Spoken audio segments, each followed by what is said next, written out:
Bienvenue à toutes et tous. Et ça y est, Thomas, nous sommes live pour cette masterclass sur l'IA générative. Magnifique. Alors, j'essaie de voir, j'essaie de bidouiller un truc pour voir si je peux avoir quand même le chat en parallèle sur mon tel. Alors, vous voyez, c'est vraiment les conditions du direct. Enfin, Et tu vois c'est du direct. tu vois le chat? Je vois le chat, absolument. Donc, vous pouvez intervenir dans le chat, comme Tristan vient de le faire, ou poser des questions. On essaiera on va garder un œil sur les questions tout au long de la masterclass et on pourra y répondre au fil de l'eau. Et puis, on gardera 5 minutes à la fin de la masterclass pour pouvoir aussi traiter des questions qui resteraient. Ok.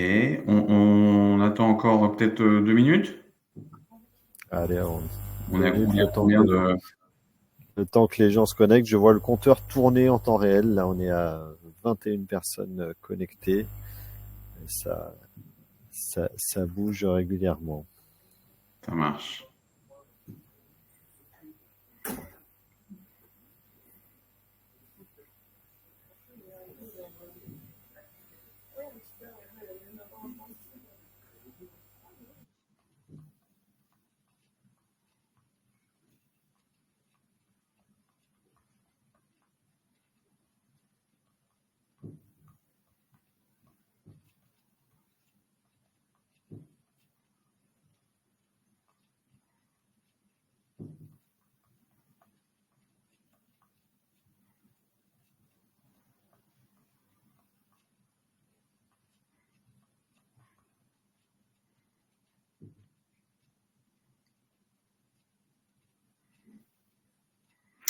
J'ai mis un petit message dans le chat. C'est bon, ça marche avec mon téléphone.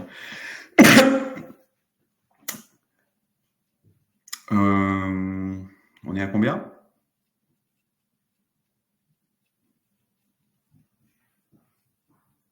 Alors, on est à 24 actuellement.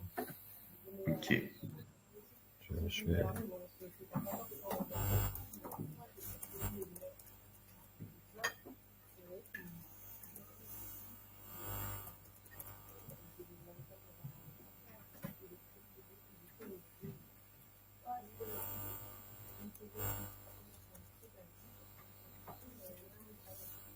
Oui, si vous pouvez effectivement dans le chat nous dire très brièvement hein, où vous en êtes, est-ce que vous avez commencé à utiliser du ChatGPT, du Gemini ou autre, pour qu'on puisse... J'en fais un petit sondage. Ah, c'est beau, c'est beau.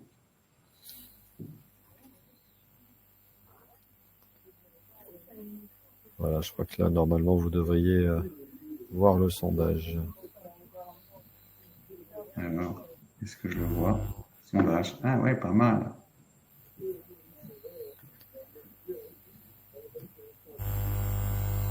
Pour l'instant, dans le sondage, ChatGPT fait la course en tête, sans trop de surprises.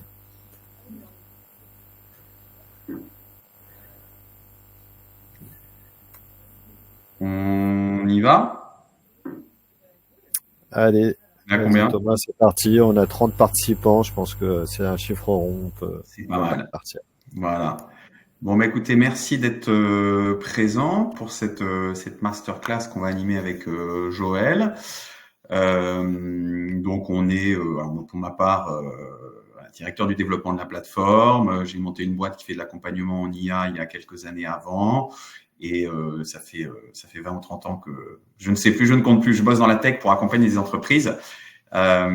Aujourd'hui, au sein de la plateforme, qui est donc, pour ceux qui ne connaissent pas, hein, une école du numérique qui forme des étudiants niveau bachelor et master sur différentes technologies. Donc, on forme des spécialistes à la tech sur un modèle pédagogique très orienté projet, avec toute une démarche aussi d'ouverture ou d'inclusion. Hein, dit autrement, on a au sein de l'école beaucoup de diversité. C'est un des projets de l'école, de l'ouvrir à tous et de baisser les barrières à l'entrée, notamment parce que les formations sont gratuites, financées à la fois par de l'alternance à partir de la 2e année et par un certain nombre de projets, de services qu'on développe pour les entreprises, notamment avec Joël sur l'IA. On a monté un lab et on vous parlera tout à l'heure à la fin de ce qu'on fait concrètement avec les entreprises sur le sujet. Joël? Et moi, je suis Joël Gombin et je m'occupe à la plateforme de coordonner un lab IA qu'on vient de monter. Et avant ça, j'ai fait aussi bien du conseil que des startups. Voilà, pour être très rapide. Voilà, si vous avez des questions, on sera évidemment à votre disposition. Donc aujourd'hui, le propos, finalement, c'est dans un temps assez bref d'essayer de vous faire toucher du doigt pour ceux qui n'ont pas encore une vision très, très complète de ce que c'est que l'IA et en particulier l'IA générative, mais c'est important de comprendre que ça s'inscrit dans une discipline plus large et qu'il y a d'autres manières d'utiliser de l'intelligence artificielle. Un tout petit focus sur comment ça marche, parce que ça va avoir des impacts sur la façon dont on va pouvoir l'utiliser derrière en entreprise, notamment les fameux large language models sur lesquels sont basés des outils comme ChatGPT, Gemini et autres. Avec Joël, on fera un petit exercice pratique de prompt qui est une des façons d'interagir et de travailler avec ces IA. Il y en a d'autres, mais c'est important d'avoir ça en tête. Ensuite, on illustrera ça par un certain nombre de cas d'usage d'applications en entreprise et vous verrez que c'est plutôt à titre d'inspiration parce qu'on peut imaginer faire beaucoup de choses. Et on terminera par une petite explication sur finalement, quand on est une entreprise, plutôt PME, ETI, pas forcément des très grandes entreprises, comment est-ce qu'on peut faire aujourd'hui pour travailler avec ces outils, contrairement à ce qu'on entend parfois et à ce qu'on veut nous vendre. C'est pas parce qu'on prend ChatGPT comme ça qu'on va gagner beaucoup en productivité. C'est pas si simple. Mais en même temps, c'est ça qui est intéressant. Le champ des possibles et la promesse est énorme. Pour réellement en faire un outil de création de valeur dans l'entreprise, il y a un certain nombre de prérequis et de démarches qu'on vous illustrera, qu'on vous expliquera. Alors, je vais démarrer tout de suite en rentrant dans le vif du sujet sur l'IA, simplement en rappelant un certain nombre de faits. C'est que l'IA, ça date pas d'hier, c'est pas ChatGPT. Ça fait 50 ans qu'il y a des chercheurs qui développent différentes approches d'intelligence artificielle et que dans nos vies, on utilise, sans le savoir souvent, des services qui sont basés sur de l'IA, que ce soit Netflix qui vous recommande la bonne série que vous allez aimer parce qu'il y a des algos derrière d'IA qui ont appris avec vos données d'usage, finalement, quels sont vos goûts d'une certaine manière. C'est le même type de système d'IA chez Amazon qui va vous recommander un produit ou un service. Ce qui est assez fascinant d'ailleurs chez Amazon, qui est une boîte qui est née avec la data et avec l'IA, c'est qu'ils en ont mis à tous les étages aussi pour gérer leurs entrepôts, la gestion des stocks. C'est assez fascinant d'ailleurs quand on creuse un peu le sujet de savoir qu'Amazon est capable de prédire que vous allez collectivement commander tel type de produit dans telle zone géographique, ce qui leur permet d'anticiper les achats et avoir une proposition de valeur derrière de livraison d'une demi-journée, ce qui est assez phénoménal. Les assistants vocaux, les Siri, les Alexa, tout ça sont basés sur des algorithmes d'IA qui sont spécialisés pour le coup sur le traitement du langage.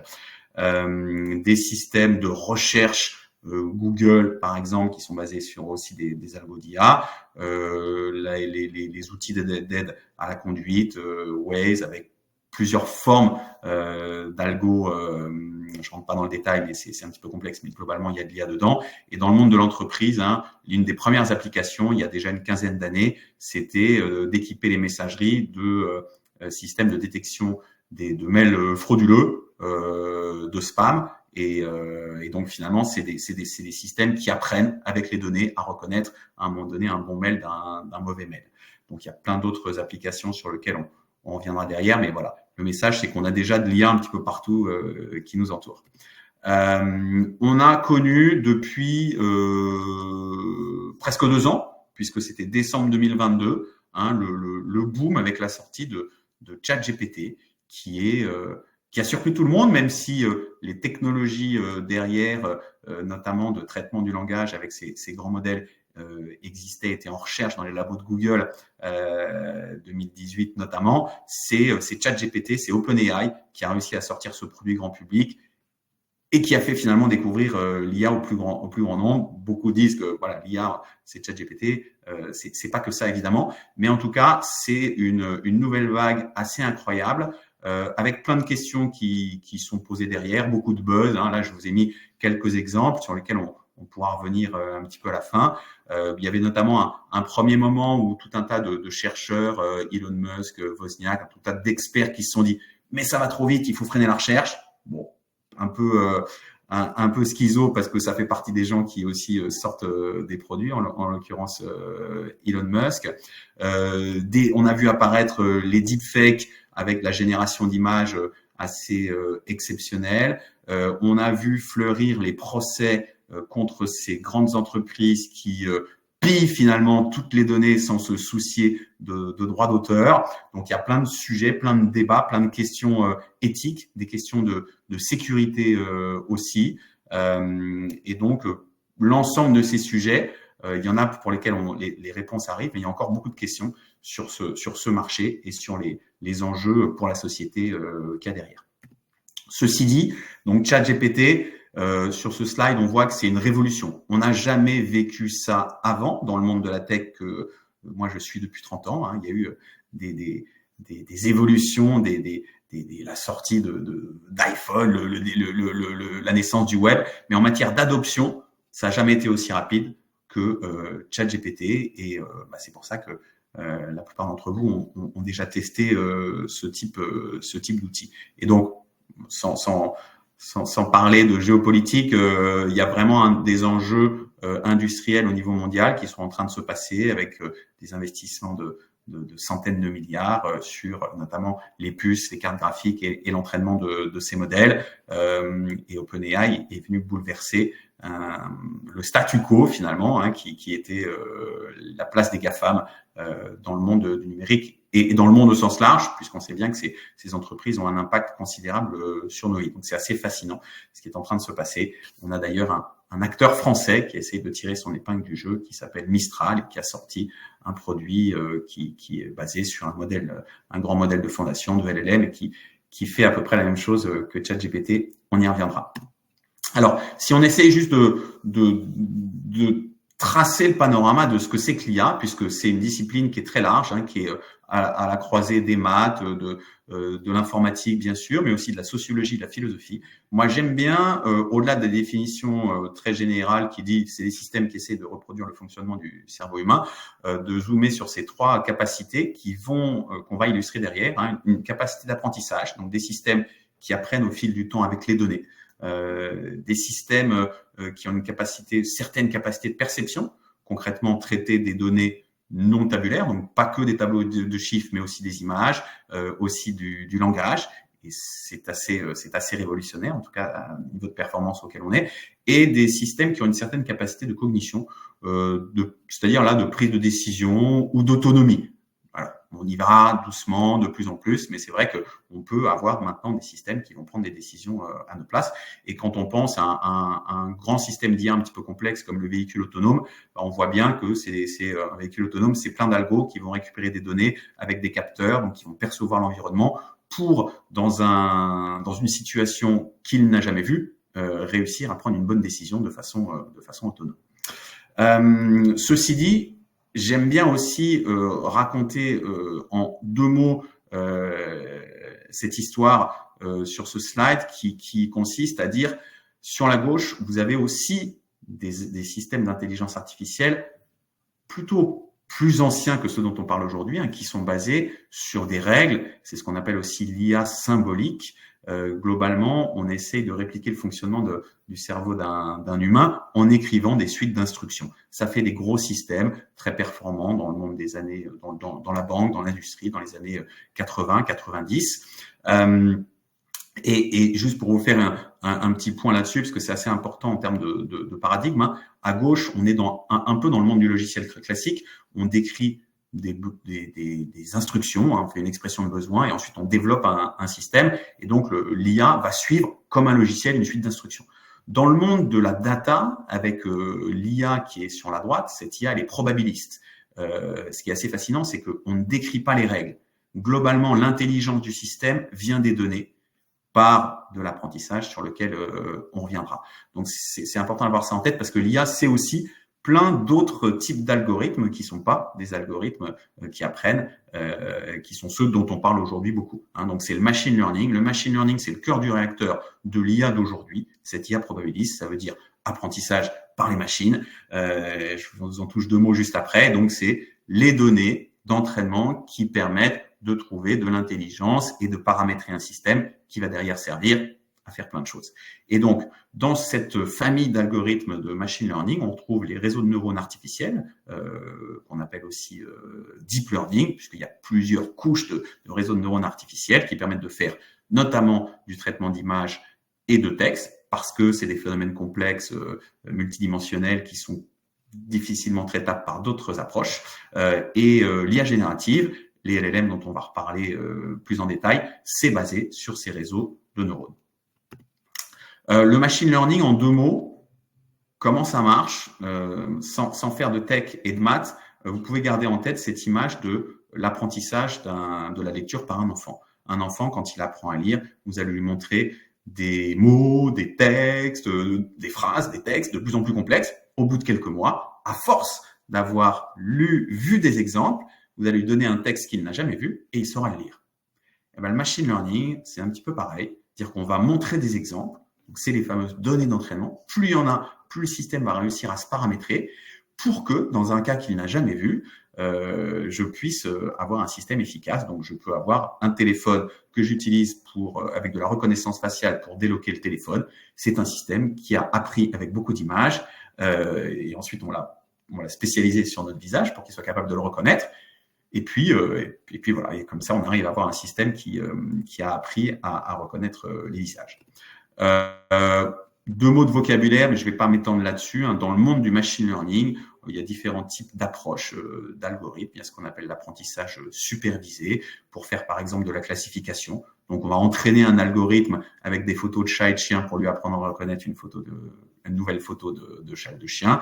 On va lui apprendre à reconnaître des clients intéressants, des clients à potentiel, de clients qui sont pas intéressants. Donc, il y a plein d'applications business, détecter, sélectionner des CV ou autre. Tout ça, c'est basé sur ce type d'approche. La régression, c'est quand on va chercher à prédire une valeur. Donc, par exemple, prédire le prix d'un nouveau bien immobilier qui arrive sur le marché, faire une prédiction financière. Tout ça, c'est de l'apprentissage, c'est du machine learning supervisé. De l'autre côté, vous avez ce qu'on appelle le non supervisé, où là, c'est l'algorithme. Alors, le supervisé nécessite d'avoir des données labellisées. Globalement, vous avez des photos de chats et de chiens où vous marquez chat et chien, et l'algorithme comprend que voilà, pour ce type de données, c'est une photo de chat, une photo de chien.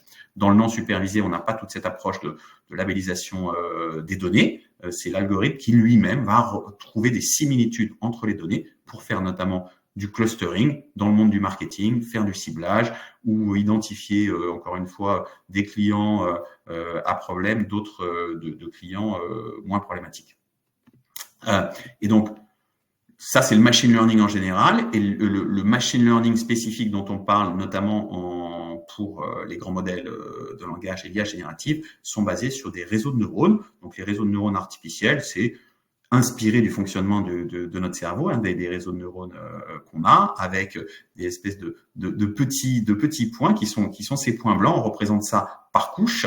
Et le principe est de trouver le paramétrage optimum de tous ces neurones, sachant que ici on n'en représente pas beaucoup, mais dans un réseau de neurones de type de ceux qui servent à construire le GPT, donc le modèle de fondation de ChatGPT, on a des centaines de milliards de paramètres. Donc c'est des énormes modèles mathématiques que l'on nourrit d'images. Et ici, l'exemple, c'est par exemple, on va montrer 1000 photos de motos à cet algorithme, en lui disant ça c'est une moto, et éventuellement en lui disant ça c'est des roues, ça c'est des vitres, etc., pour qu'il sache reconnaître des formes dans une image, par exemple. Donc, on fait déjà depuis 15 ans des applications de ce qu'on appelle computer vision, pour faire de la détection d'objets, pour faire de l'analyse de sentiments, pour faire de la classification d'images, par exemple, de radiologie. c'est des systèmes qui fonctionnent bien et qui ont plus de performance que le cerveau humain et que l'œil du radiologue, hein, pour détecter une tumeur, par exemple, sur une radio. Évidemment, tout ça nécessite d'avoir des systèmes qui sont entraînés et conçus par des médecins. C'est pas la machine qui fait tout seul, hein, pour notamment apprendre au système à reconnaître ce que c'est qu'une image problématique d'une image non problématique. On a une autre discipline, une sous-discipline de l'IA qui s'appelle le traitement automatique du langage ou Natural Language Processing, et c'est là que les réseaux de neurones spécifiques finalement, hein, qu'il y a des caractéristiques propres de certains réseaux de neurones pour traiter le langage, permettent de faire déjà depuis des années. Et on verra qu'évidemment, avec l'IA générative, on passe une étape supplémentaire, mais on faisait déjà du chatbot, on faisait déjà de la classification. Quand on faisait du marketing, on pouvait reconnaître, faire de l'analyse de feedback client, hein, de façon automatique, parce qu'on a appris, encore une fois, un système à reconnaître que dans tel texte, dans telle phrase, il y a cette caractéristique qui va lui donner du sens. Les moteurs de recherche de Google sont basés là-dessus. La traduction automatique, Google Translate est basée là-dessus depuis déjà 10-15 ans. Il y a cette révolution dont on parlait tout à l'heure qui a fait que on est passé à l'IA générative. Et juste avant, je mets un petit zoom sur le chatbot parce que on en parle beaucoup. Et quand on utilise aujourd'hui ChatGPT, c'est un chatbot qui interroge un LLM. Sans refaire toute l'histoire, hein, les chatbots, vous savez que ça existe depuis 20 ans. Pendant les 10 premières années, on a eu des chatbots qui étaient des espèces de FAQ, des suites d'instructions. Donc finalement, c'est des scénarios qui sont déjà préécrits et qui sont hyper déceptifs en termes d'utilisateurs. Parce que si on est juste à l'extérieur du scénario, si on ne répond pas le bon terme, le truc vous éjecte. Donc, on est passé depuis 10 ans à des chatbots qui étaient plus évolués, c'est-à-dire qu'il y avait à la fois une approche de scénario et des mécanismes d'apprentissage qui permettaient finalement au système de reconnaître l'intention que vous aviez quand vous écriviez un mot, même si vous dites à un service client c'est trop cher ou que vous dites c'est hors de prix, le vocabulaire n'est pas le même, mais l'intention est la même et le système, parce qu'il a appris, va être capable de reconnaître l'intention. Donc ça, c'était avant ChatGPT, et c'est vrai qu'avec les LLM et ChatGPT, on est passé dans une autre dimension, hein, donc ça n'est que la dernière vague d'une histoire de l'IA qui a 50 ans, et elle est particulière, on l'a vu, par son adoption hyper rapide, par les promesses qu'elle apporte. Pour que vous compreniez un tout petit peu comment ça marche derrière, c'est intéressant pour derrière se projeter dans des cas d'usage, hein. ChatGPT, au départ, donc c'est un grand modèle de langage, c'est-à-dire un réseau de neurones spécialisé sur le traitement du langage, à qui on a finalement donné, qu'on a entraîné avec tous les corpus de texte disponibles dans le monde. Ils ont scrappé tout le web, tout ce qu'ils pouvaient, Wikipédia, ils ont pris des bouquins, etc. Et ils ont entraîné. Alors l'entraînement, il y a plusieurs techniques, hein, mais c'est par exemple montrer une phrase avec un trou et demander au système à combler le trou avec le bon mot qui va derrière. Il y a plusieurs phases d'entraînement qui ont permis d'aboutir au modèle de fondation GPT. Il y a eu du GPT 1, 2, 3. Là, on est une version 4.OE. Bon, il y a plein de sous-versions. Mais donc, c'est un processus finalement continu. C'est une espèce de grand modèle qui évolue en fonction des phases d'entraînement que va faire OpenAI, et les autres acteurs font la même chose en parallèle. Globalement, tous les 6 mois, il y a une nouvelle version de GPT qui sort, sur lequel on va pouvoir travailler soit via un chatbot, donc c'est le fameux ChatGPT, mais il y a aussi d'autres façons de travailler, d'attaquer directement le LLM. Ce qu'il faut bien avoir en tête, c'est que dans ce monde de l'IA basé sur les données, on est dans un monde probabiliste. C'est-à-dire que ChatGPT, quand vous lui posez une instruction, donc un prompt, on y reviendra tout à l'heure, il va essayer de prédire la réponse la plus probable. Là, c'est un exemple sur la complétion d'un mot. On voyait ça déjà dans certains outils bureautiques. Hein. Le système vous prédit le mot d'après ou la suite du mot. Donc, c'est basé sur les milliards de données et de phrases qu'il a vues durant sa phase d'entraînement, mais le système ne fait que prédire le mot d'après, hein, avec ici on voit la précision, donc 89% de précision pour que après BAT, il y ait IMAN qui soit la bonne terminaison du mot. Donc c'est vachement important à avoir en tête puisque ces systèmes sont conçus pour générer du texte. Donc ça veut dire prédire le mot d'après. Prédire le mot d'après, ce qui est assez génial, c'est qu'il peut prédire tout un texte et donc générer tout un texte ou une image sur d'autres systèmes. Mais tout ça est un système qui est fait pour générer la réponse la plus probable. En aucun cas, la réponse juste parce qu'on est dans ce monde de la probabilité. Alors quand on a une probabilité très, très forte, on s'approche finalement d'un résultat pur vrai. Encore faudrait-il débattre de ce que c'est réellement, mais c'est important d'avoir en tête ce côté probabiliste parce que derrière, on va avoir des impacts quand on va vouloir utiliser ces systèmes. Donc voilà, ça a explosé notamment parce qu'il y a eu tous ces investissements qui ont été faits sur la tech, parce que il y a eu une baisse phénoménale des coûts de puissance de calcul, la baisse des coûts des cartes graphiques qui permettent de faire fonctionner tout ça. Globalement, on a tous les 18 mois, d'après une loi empirique de Moore, qui est le fondateur d'Intel, la puissance de calcul double. Et donc, ce qui permet d'avoir des choses et de construire des systèmes qui consomment beaucoup d'énergie, qui font beaucoup de calculs et qui sont super efficaces. Et c'est pour ça que voilà, on se dit que dans 18 mois, il y aura encore d'autres avancées. Juste un tout petit mot de vocabulaire sur lequel Joël reviendra après. Le RAG, le fine-tuning, vous en avez peut-être déjà entendu parler. Globalement, un modèle comme GPT ou Gemini ou Mistral sont des modèles généralistes. Ils ont appris, on les a entraînés avec toute la connaissance disponible. Donc, ils ne sont pas spécialisés pour être clair, sur vos données d'entreprise. Si vous avez besoin d'un système qui est beaucoup plus performant sur des données de votre entreprise ou un domaine spécifique, on va pouvoir lui adjoindre une base de connaissances complémentaire. Donc, c'est du RAG, où globalement le système va piocher dans une base de connaissances complémentaire, ou alors on va pouvoir réentraîner le modèle, ce qui est un petit peu plus complexe, et ça n'est valable que dans un certain nombre de cas. En général, il faut avoir des besoins un petit peu plus complexes que simplement vouloir spécialiser un modèle. On y revient tout à l'heure dans les approches possibles pour l'entreprise. Donc, en gros, l'IA, c'est cette grande famille, c'est basé dans cette IA probabiliste sur du machine learning. Il y a des capacités de traitement de langage et de vision, et vous avez l'IA générative qui est la bulle au-dessus. On a aujourd'hui une pléthore d'outils qui sont sortis depuis 1 an et demi. Le plus connu étant ChatGPT. On vous laissera regarder cette liste. Vous avez des outils qui sont des outils de chatbot, des outils de chatbot spécialisés. Vous avez comme Perplexity un outil qui se positionne entre un moteur de recherche et un chatbot. Globalement, vous pourrez les tester, mais il vous cite les sources. Et donc, c'est une des questions aujourd'hui, c'est le futur de la recherche. Et Google se pose aussi pas mal de questions sur son modèle par rapport à d'autres acteurs qui vont pouvoir apporter d'autres éléments de réponse plutôt que juste une suite de liens comme le fait aujourd'hui Google. Je te laisse la main ou je passe.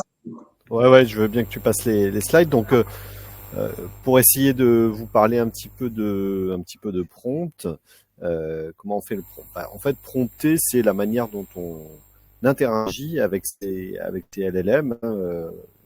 C'est un nouveau paradigme d'interaction finalement informatique, parce que d'habitude avec les logiciels, on a l'habitude, soit on est un développeur, on écrit du code informatique, on donne des instructions sous forme de code informatique, soit on est un utilisateur final et on interagit au travers d'une interface graphique dans laquelle on a des boutons, des champs qu'on remplit, etc. Et là, la grande nouveauté, c'est qu'on interagit en langage naturel. Mais ce langage naturel, il est pas tout à fait si naturel que ça. En fait, il faut se dire que quand on prompte, c'est un peu comme si on parlait à un collègue qui est très, je veux bien que tu avances un petit peu Thomas, voilà, qui est un collègue qui est très talentueux, qui a beaucoup de connaissances, mais qui n'est peut-être pas très fort pour comprendre exactement le contexte dans lequel vous lui faites une demande. Comme si vous aviez un stagiaire de troisième qui arrive, ou un stagiaire de lycée qui arrive, qui n'a pas du tout d'expérience du milieu professionnel, de votre métier, etc. Et donc, il va falloir que vous lui donniez des instructions très, très détaillées, très claires, très précises, pour que la tâche soit accomplie conformément à ce que vous souhaitez. Par contre, le bon côté, c'est que ce stagiaire, il est disponible autant que possible, il est corvéable à merci, il se plaint jamais, il prend pas de pause, il se met pas en grève, donc vous pouvez le démultiplier, vous pouvez avoir un stagiaire, mais vous pouvez avoir 10 stagiaires, 100 stagiaires, et ça fonctionne. Donc on peut faire un petit exercice ensemble. Donc on peut choisir une IA. Alors évidemment la plus connue c'est ChatGPT, mais il y en a bien d'autres. Il y a Claude, il y a Bing Copilot, etc. Moi personnellement ma préférée c'est Claude par exemple.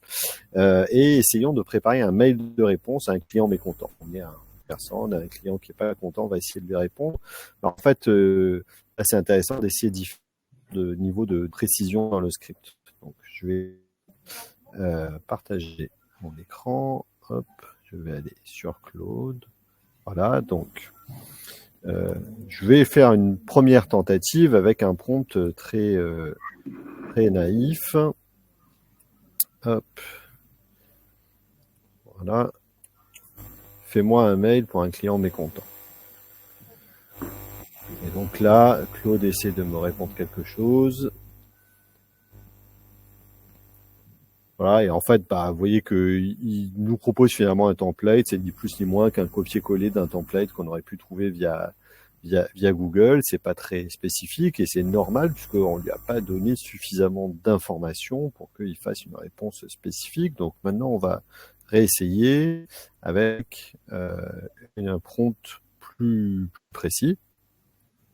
Rédiger un email de réponse à un client mécontent de la lenteur de livraison, donc on donne le contexte. Le ton doit être professionnel et empathique, propose une compensation sous forme de remise de 10% sur sa prochaine commande. Donc là, on indique aussi l'action à inclure. Et là, on a le mail qui est généré. Et cette fois-ci, il est beaucoup plus adapté. Et on peut itérer, c'est aussi l'intérêt de ce paradigme-là, c'est qu'on peut itérer autant qu'on veut jusqu'à ce qu'on obtienne le résultat recherché. Mais là, on va considérer que ça va fonctionner. Hop, alors je vais arrêter pour l'instant mon partage d'écran pour revenir. Je veux bien, Thomas, que tu reviennes sur les slides. J'y arrive. Tu y étais, là, tu as désactivé le partage d'écran. Et vous pouvez faire le même type d'exercice chez vous. Hein. Voilà.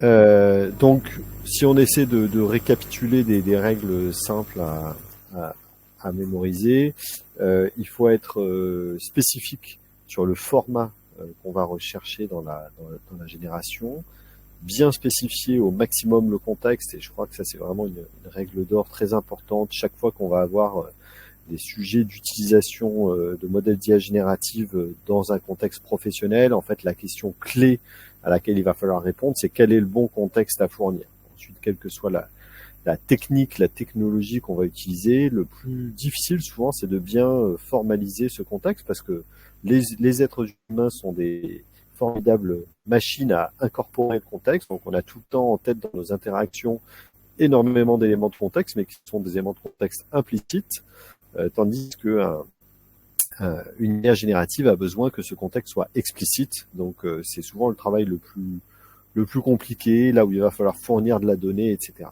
Et puis dernièrement, on peut préciser le registre de langue à utiliser. Je vais vous donner un autre exemple. Je vais repartir sur un nouveau chat. Et admettons que cette fois-ci, on veuille faire une tâche un peu plus compliquée que la génération d'un mail d'excuses. J'ai des données qui sont produites par mon système mon système de facturation de mon entreprise et je voudrais pouvoir analyser ces données. Donc d'abord, ce que je vais faire, c'est que je peux faire ça. Je vais aller chez... ah oui, pardon, je vais partager mon... Sinon, c'est pas intéressant. Hop. Voilà. Je vais aller chercher sur mon ordinateur les données que je veux lui faire analyser. En l'occurrence, ce sont des données qui sont au format JSON, qui est un format informatique de données. C'est des données de vente. Et je vais faire une première expérimentation avec un prompt simple, analyse ces chiffres de vente.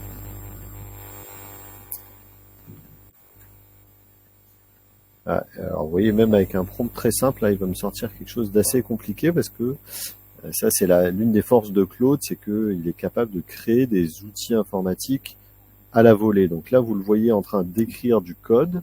En fait, il écrit du code pour faire un dashboard qui permet d'afficher ces données à la volée. Donc, on va lui laisser le temps de finir. Et voilà, vous voyez le petit dashboard qu'il m'a fait. Alors c'est bien, mais en fait c'est pas forcément ce qu'on lui avait demandé. Pour le coup, c'est très intéressant ce dashboard. Il est plutôt sympa. Et comme j'ai le code, je peux récupérer le code et le déployer chez moi.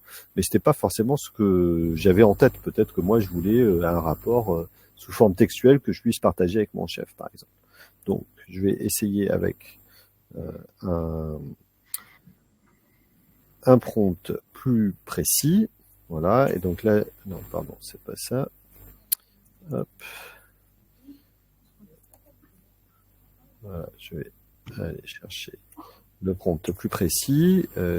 Donc là, je vais lui dire, je vais lui remettre les données d'ailleurs. Hop. Voilà, je lui remets les données. Donc là, je lui ai dit que je veux identifier les 3 produits les plus performants et comprendre quelles sont les raisons de leur succès. Et je lui donne des explications sur le format, des précisions sur le format souhaité. Je veux des bullet points et je veux une explication pour chaque produit. Hop, je vais enlever ça. Voilà. Et là, du coup, il va suivre le format. Donc, vous voyez que finalement, pour des mêmes données, un même besoin, je peux avoir des sorties très différentes. Et que ça peut faire gagner énormément de temps, même sans, là en l'occurrence, sans avoir de choses très spécialisées. Ceci étant dit, il faudrait ensuite aller vérifier que tout ça est bien exact, parce que, comme Thomas l'a mentionné tout à l'heure, il peut y avoir des hallucinations, donc on n'est pas tout à fait toujours certain que le LLM raconte la vérité. Des fois, il invente un petit peu des choses. Voilà, c'était deux petits exemples pour montrer en fait l'intérêt d'avoir des instructions détaillées, claires et précises. Alors tout ça, il y a une espèce de corpus d'expériences, de bonnes pratiques, de règles qui se développent autour de la manière de prompter, ce qu'on appelle le prompt engineering. Donc il y a des frameworks, il y a des cadres que vous pouvez trouver ici et là sur comment on prompte. Là par exemple, avec un framework avec 7 éléments dans les prompts. Il y a d'autres approches, peu importe, ça change tout le temps, d'un modèle à l'autre, ça peut varier aussi un petit peu. Mais en tout cas, c'est important de se dire, c'est pas parce que le premier prompt va me renvoyer un résultat qui est peut-être pas satisfaisant qu'il faut abandonner. Il faut simplement prendre le temps de trouver la bonne manière de donner les informations nécessaires et l'intention nécessaire au modèle. Notamment une approche qui aujourd'hui a beaucoup de traction, et vous avez peut-être entendu parler du dernier modèle sorti par OpenAI qui s'appelle O1, qui repose sur ce qu'on appelle le chain of thought. Donc en fait l'idée c'est de dire comme les LLM ne savent pas raisonner en tant que tel, mais que en fait ils ne savent que générer le prochain mot, le prochain token, on va en fait simuler une forme de raisonnement en leur disant, avant de donner la réponse, tu dois passer par différentes étapes de raisonnement qui sont formalisées, et ça permet d'améliorer la qualité des réponses. Donc on peut mettre ça dans le prompt en indiquant au modèle les différentes étapes de raisonnement qu'il doit suivre pour atteindre un résultat. Là vous avez un exemple dans le domaine du marketing, et en fait ce fameux nouveau modèle O1 ne fait que ça, c'est-à-dire c'est un modèle qui, au moment où il rédige sa réponse, est censé prendre du temps pour réfléchir. Tu peux avancer, Thomas. Bon, ça, on va peut-être passer parce qu'on n'a pas trop de temps. Tu as déjà parlé un petit peu de RAG, de fine-tuning tout à l'heure. Ça, je pense qu'on va passer aussi. Simplement dire que, en fait, derrière cette idée de l'IA générative, il y a beaucoup d'impacts, certains très positifs, certains assez ou très négatifs. Il y a en particulier des enjeux environnementaux qui sont extrêmement importants, non seulement sur les émissions de gaz à effet de serre, mais aussi sur la consommation de ressources qui peuvent être plus ou moins rares. Il y a des enjeux sociaux et économiques qui sont extrêmement importants, et puis des enjeux démocratiques et cognitifs autour des problématiques de biais, d'hallucination, de désinformation, etc. Peut-être juste un mot sur on a parlé des hallucinations et juste un mot sur les biais parce que c'est pas forcément évident d'emblée pour tout le monde, mais bon, vous voyez ce que c'est qu'un biais finalement. On l'avait constaté dans la vague précédente de l'IA, et c'est très vrai aussi. L'IA, elle est influencée par les données, donc elle est biaisée par définition par les données d'entraînement qui l'ont conçue. Et donc, quand on va avoir un système qui veut faire de la sélection de CV qu'on entraîne avec des CV historiques, si les CV représentent majoritairement des hommes blancs qui ont fait des grandes écoles, le système il va plutôt préférer en sélection de CV futurs ce type de profil. Donc c'est ces biais d'entraînement qu'on retrouve dans les LLM et qui posent un certain nombre de questions, notamment culturelles, compte tenu du fait que la plupart de ces grands acteurs de la tech sont anglo-saxons et donc eh bien ils ont pris du texte de partout, mais globalement il y a quand même un prisme anglo-saxon et il y a des prismes je dirais des surprises parfois quand on demande ça peut être un ChatGPT, un DALL-E, un générateur d'images comme Midjourney, quand on lui demandait de nous sortir des photos de chefs d'entreprise, il n'y avait que des hommes. Voilà. Donc, parce que dans les données d'entraînement, il y a plus de chefs d'entreprise hommes, de photos d'hommes qu'il a retrouvées dans sa base d'entraînement. Alors du fait de ces enjeux, il y a un cadre juridique, bien sûr, qui est posé. Ce cadre juridique, il faut y être attentif, notamment en termes de responsabilité. On a cet exemple devenu assez fameux d'Air Canada qui a été lié par une fausse information donnée par son chatbot. C'est un cas qui pourrait se retrouver dans beaucoup de contextes. Tu peux avancer. Ouais, et juste, non, mais c'est parce qu'on y reviendra après, mais ce sujet du chatbot, notamment public pour les clients ou autres, est vachement important parce qu'on peut se dire, mais finalement, je vais mettre un chatbot basé sur un LLM pour répondre à mes clients à toutes les questions. Sauf que voilà, ça marche pas parce que le risque qu'il raconte n'importe quoi est trop grand et quand on a un dialogue, un échange avec des clients sur un processus clair, il vaut mieux avoir d'autres approches que celle-ci, en tout cas aujourd'hui. Et donc, pour revenir sur sans rentrer dans le détail du cadre juridique, en Europe, il est notamment marqué par l'AI Act, donc une réglementation européenne qui a été adoptée l'an dernier, qui va entrer en vigueur d'ici quelques mois, et qui repose sur une approche par les risques. Grosso modo, plus le modèle ou l'application que vous mettez en place est considérée comme étant risquée, plus les obligations qui vont peser sur vous en tant que responsable d'un système d'information, d'un système d'intelligence artificielle vont être importantes et parfois ces obligations vont jusqu'à l'interdiction. Donc il y a des choses qui sont dans le cadre de l'AI Act interdites de mettre en place. C'est à la fois une force pour permettre sur le territoire européen de protéger les valeurs et les principes démocratiques en particulier, de liberté individuelle qui sont garantis en Europe. Et ça peut aussi être vu comme un obstacle ou en tout cas une difficulté, en particulier plusieurs grandes entreprises américaines ont annoncé qu'elles ne déploieraient pas leur nouveau modèle sur le territoire européen ou qu'elles vont attendre pour les déployer parce qu'elles considèrent que ce cadre juridique introduit trop d'incertitudes à date. Alors, pour terminer, on va rentrer dans un volet un peu plus pratique, illustration de cas d'usage possible, et il y en a beaucoup. Et ensuite, comment est-ce que vous pouvez vous lancer? Donc là, simplement pour schématiser ce que je disais tout à l'heure, l'IA avant l'IA générative dite discriminative, elle est super intéressante et elle reste très intéressante sur tout un tas de cas d'usage.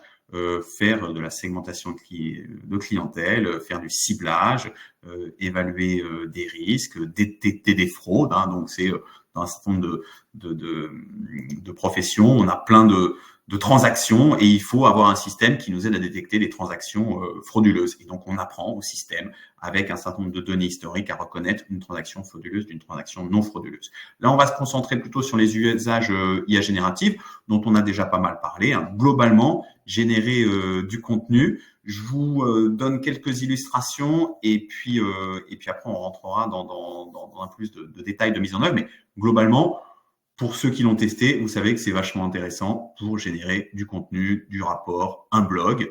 Il y a un truc que moi j'utilise aussi pas mal, c'est un peu en sparring partner d'innovation.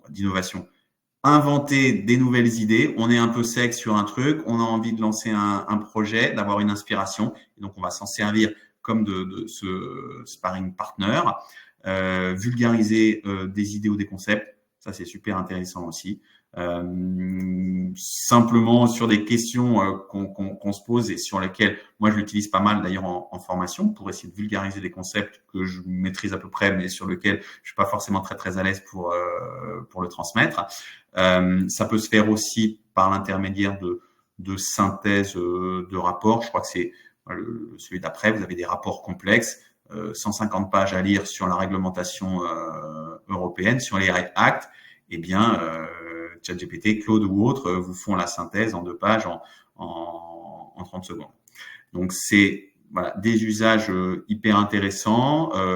On a vu tout à l'heure l'analyse de données par Joël, la recherche d'informations, la structuration aussi de démarches. Tout ça sont des tâches génériques que vous pouvez imaginer répliquer dans votre business. Alors un truc un petit peu marrant, ça aussi, c'est le fait de créer finalement des dialogues, hein, sans servir comme d'un sparring partner, imaginer des scénarios. Je ne sais pas si vous avez testé la dernière version de vocale, hein, une nouvelle version vocale de ChatGPT qui permet d'interagir avec son téléphone et d'avoir finalement ce coach qui répond à toutes vos questions. Ensuite, côté automatisation de tâches, puisque c'est sans doute un des sujets qui vous intéresse le plus, ce qu'on va voir, c'est que c'est un peu comme le montrait Joël tout à l'heure. Avec du prompt, on peut déjà faire un certain nombre de choses. Mais c'est finalement réaliser une tâche. Si on veut automatiser un processus, faire des choses un petit peu complexes, il va falloir aller un petit peu plus loin. Et on va regarder comment ça marche. Dans le monde du code informatique, hein, c'est aussi hyper puissant. Les développeurs utilisaient depuis déjà pas mal de temps ils ont toujours finalement réutilisé des blocs, des fonctions de code qui nécessitent donc qui sont pas redéveloppés à chaque fois. Mais c'est vrai que là, avec ce type d'outils, on va beaucoup plus loin. Ceci dit, pour en avoir pas mal discuté avec des développeurs, c'est pas si facile. C'est-à-dire que pour certains développeurs, parce que ils ont du mal à interagir complètement de façon efficace, ils vont pas retrouver l'optimisation, en tout cas, ils vont pas gagner beaucoup en rentabilité. D'autres qui sont allés plus loin et qui ont sans doute aussi une vision un peu critique et une compréhension de ce qui se passe seront beaucoup plus efficaces derrière. Sur les principales tâches qu'on a dans les entreprises, donc les fonctions transverses de rédaction, de texte, de compte-rendu, de réunion, tout ça, c'est hyper simple. Dans les ressources humaines, on doit faire on peut faire des offres d'emploi, faire de l'analyse automatique de CV. Vous pouvez tester et vous pouvez donc sur ChatGPT ou autre, en fonction des versions, vous pouvez downloader des documents et donc vous interrogez et donc vous faites par exemple une analyse de CV en uploadant des CV. On peut faire de l'analyse de données RH sur du salaire, sur plein de choses. Donc c'est hyper intéressant. En marketing ou relations clients, de l'analyse de feedback. On lui donne plein de textes de feedback et on lui demande de nous faire une synthèse. Je reviens juste après sur la partie chatbot, marketing, communication, analyse de marché, études. Donc là, faut tester. Moi, je m'en sers beaucoup comme ça pour aussi me donner une vision hyper rapide d'un marché, d'une problématique. Et en finance et en juridique, on a aussi de nombreuses applications. On a des tableaux de chiffres qu'on veut analyser. On peut faire de la rédaction de contrats. On peut s'en servir comme d'un assistant juridique. Je crois qu'il y a un petit exemple aussi derrière. Ouais, je reviens après sur les différentes. Donc, un des messages, c'était de vous montrer aujourd'hui que une des façons d'interagir avec ces systèmes, c'est effectivement de faire du prompt, que c'est une bonne façon de démarrer et qu'on peut déjà faire beaucoup de choses. Encore faut-il pratiquer, se former et travailler pour que le prompt soit efficace. Et il y a des techniques, comme le montrait Joël, assez avancées de prompt. Mais ceci dit, le prompt, vous êtes toujours en train de discuter avec un chatbot. C'est pas forcément ce que vous voulez si vous voulez automatiser complètement un processus. Donc, vous allez pouvoir derrière connecter l'API, donc le connecteur OpenAI ou autre, à votre système d'information pour que la requête et le prompt se fassent de façon automatique et que vous n'ayez plus rien à faire. Donc, on verra un petit exemple là-dessus. Et donc, finalement, c'est une boîte à outils sur laquelle, en fonction des problématiques business qu'on va adresser, on va avoir des approches potentiellement de plus en plus complexes. Une des applications qu'on voit beaucoup dans le monde de l'entreprise, c'est ce côté chatbot spécialisé. Comme on le disait tout à l'heure, le modèle de fondation GPT ou Claude, c'est des modèles génériques. Si on veut qu'ils soient hyper performants et qu'ils nous aident notamment à travailler la connaissance de notre entreprise, eh ben on va avoir besoin de les spécialiser. Toutes les entreprises, surtout à partir d'une certaine taille, ont des problèmes de gestion de connaissances, donner accès à une information à un collaborateur au bon moment. Ça peut être le service RH qui passe son temps à répondre à des questions sur les congés payés. Ça peut être des questions d'expertise métier. Il y a plein de choses dans les entreprises. Donc là, ce qu'on voit beaucoup, c'est l'entreprise qui prend un modèle de fondation type GPT et qu'on va customiser, spécialiser en utilisant les données, les corpus de connaissances, les corpus de texte, les modes d'emploi, que sais-je, tout ce qui existe dans l'entreprise, on le met dans une base de connaissances. Et donc, deux approches dont on parlait. On peut fine-tuner le modèle ou on peut faire du RAG, donc on lui adjoint une base de connaissances supplémentaires. Et alors, autant en interne, quand on est avec des collaborateurs, finalement, le fait d'être dans un monde probabiliste avec un système qui peut vous sortir une réponse fausse, on va estimer que c'est gérable en fait. Il faudra regarder en fonction du cas d'usage. Autant, encore une fois, pour des usages externes, donc mettre un chatbot externe sur votre site internet basé sur un LLM, ça pose évidemment plein de questions et c'est pour ça qu'on est encore à dire que le chatbot traditionnel, un peu plus, je dirais, spécialisé sur un processus, par exemple, de souscription d'un client, ça va être plus adapté que travailler sur ce type de démarche. Bon, juste bon, Joël l'a dit, on l'a dit en intro, il y a plein de solutions disponibles sur le marché et le conseil, c'est évidemment de tester et de regarder ensuite les caractéristiques. Il y a des caractéristiques de performance de certains modèles. Ce tableau ne présente pas les derniers modèles qui sont sortis, mais ils ont des caractéristiques de performance, de taille de fenêtre, c'est-à-dire du contexte des instructions que vous allez pouvoir lui donner, plus ou moins importantes. Ils ont des caractéristiques de coût. Quand vous utilisez une version gratuite, vous pouvez faire un certain nombre de choses. Quand vous utilisez les chatbots payants, vous pouvez faire d'autres choses. Quand vous voulez connecter avec une API et faire une intégration dans un processus métier, vous allez à chaque fois payer. Et les prices des différents acteurs bougent en permanence, les modèles économiques ne sont pas complètement calés, donc c'est une vraie zone de flou et nécessité de tester, de voir ce qui correspond mieux à la problématique que vous allez avoir.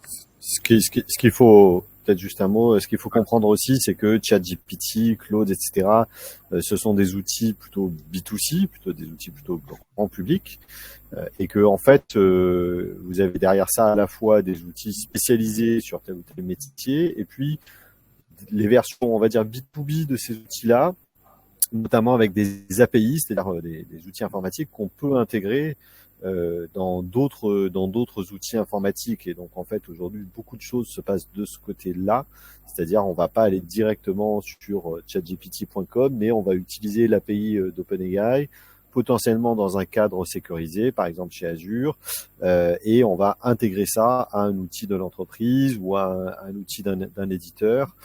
Et donc c'est plutôt le moteur que l'habitacle auquel on va s'intéresser.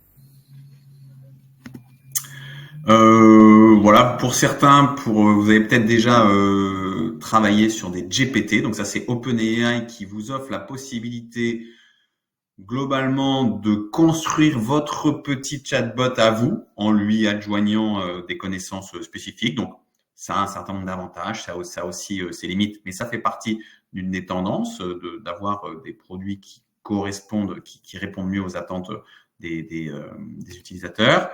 Vous avez de plus en plus d'outils de start-up ou de grandes entreprises qui spécialisent, qui partent d'un modèle de fondation comme GPT et qui vont le spécialiser. Là, en l'occurrence, Ordali, pour ceux qui sont intéressés par les questions juridiques, c'est pour l'instant gratuit. Il y a d'autres éditeurs qui font des offres payantes. Et là, c'est un modèle qui a été entraîné avec des articles de droit français, donc qui va être beaucoup plus précis quand vous allez lui poser une question juridique. Et vous allez voir, et on voit fleurir dans de plus en plus de domaines, des chatbots comme ça spécialisés qui sont meilleurs parce que voilà, on leur a donné une connaissance supplémentaire. Il n'en reste pas moins que les limites des hallucinations et de ce monde probabiliste restent le même. En l'occurrence, si voilà, vous avez un vrai problème juridique, c'est intéressant pour dégrossir. Vous allez peut-être gagner du temps par rapport à ce que vous confieriez à votre avocat. Le conseil, c'est de garder un esprit critique et de pas prendre pour parole d'évangile, comme vous le feriez d'un avocat qui s'engagerait en plus sur le conseil qui vous donnerait. On n'a pas trop le temps, mais sachez que donc Microsoft, dans son offre Copilot, a l'offre de chatbot que vous pouvez interroger comme ChatGPT et a aussi une offre qui s'appelle Copilot 365 qui vient intégrer les fonctionnalités d'IA générative dans la suite Office. Donc, vous êtes dans Word et vous tapez directement votre prompt pour que le texte soit généré dans Word. Vous êtes dans Excel, vous tapez directement votre prompt pour faire une analyse du fichier sur lequel vous êtes en train de travailler. Donc, c'est une des tendances du marché d'avoir ces fonctionnalités d'IA qui viennent s'intégrer directement dans les logiciels que vous utilisez. Et d'ailleurs, on va faire une formation dédiée à ça. Donc, si vous intéresse, on pourra aller plus loin. En synthèse, les démarches qu'on recommande, quand on est surtout une PME, une ETI, pas les grandes entreprises en général, elles sont plein d'experts et elles ont conçu des systèmes sécurisés. Globalement, elles ont travaillé avec Microsoft ou Google pour construire en interne leur propre LLM sur lesquels il y aura de la spécialisation, de la sécurisation, etc. et pas mal de cas d'usage. Nous, ce qu'on conseille de façon générale, c'est déjà de regarder en fonction de la profession. Moi, j'ai travaillé avec des comptables il n'y a pas très longtemps.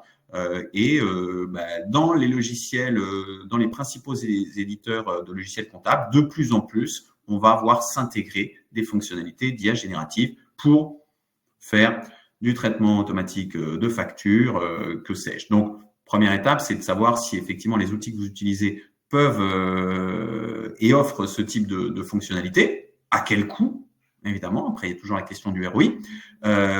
Nous, ce qu'on fait aussi souvent avec les petites entreprises, c'est faire des petits développements qui coûtent pas cher, qui sont pas forcément basés sur de l'IA. Je vous donne un exemple, hein, pour encore une fois un cabinet d'experts comptables. Il y avait des tâches manuelles qui étaient réalisées. On allait prendre une donnée dans un fichier, dans un outil comptable et s'en servir pour remplir un document de l'Assemblée générale.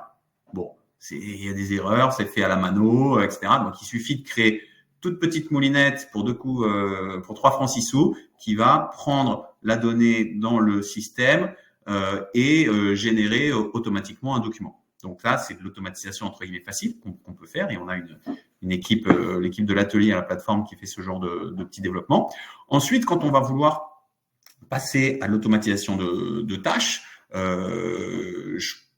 donc il y a la partie 1, vous travaillez avec un chatbot grand public, version payante, si vous voulez vraiment pouvoir profiter de toutes les fonctionnalités, et vous allez apprendre à faire du prompt de plus en plus performant. Okay, ça va rester un truc standalone, c'est-à-dire que vous allez automatiser une tâche et après vous allez pouvoir avoir une bibliothèque de prompt. Donc il y a déjà tout un tas de choses sur lesquelles on peut travailler et on peut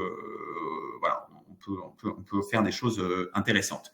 Après, c'est vrai que très vite, on va vouloir sans doute pouvoir customiser un LLM pour qu'il soit plus adapté à notre métier, à notre problématique d'entreprise. Donc, c'est là où on va faire des petits projets qui sont du RAG, par exemple, où on vient adjoindre une base de connaissances. C'est pas forcément lourd, c'est pas très technique. Après, on peut avoir des approches un petit peu plus techniques. Et puis ensuite, vous avez la version encore plus avancée, où là, vous allez vouloir travailler sur valoriser vos données d'entreprise. Et ça peut être avec des outils de BI comme Power BI. Vous pouvez faire de la prédiction de défauts chez vos clients. Et là, on va travailler sur des modèles de machine learning. Ça nécessite un peu plus de boulot de data science. Et comme le disait Joël tout à l'heure, on va travailler sur l'automatisation d'un processus qui va intégrer, qui va aller se connecter avec des API, des connecteurs à Claude ou GPT ou un outil comme ça.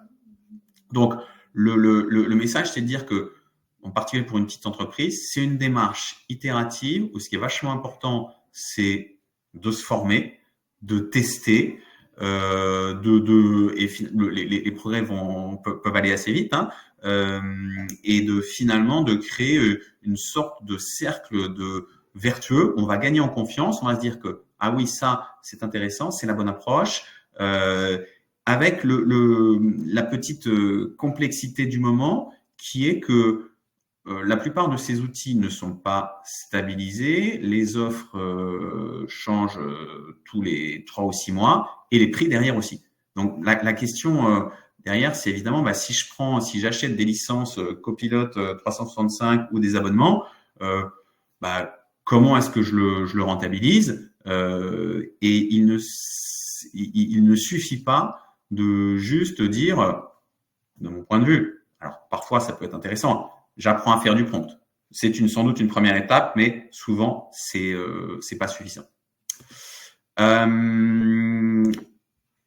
mots, nous ce qu'on propose avec Joël, c'est que donc on a un lab IA qui est un dispositif à la croisée des formations étudiantes qu'on fait, de la recherche, de l'innovation et du monde des entreprises.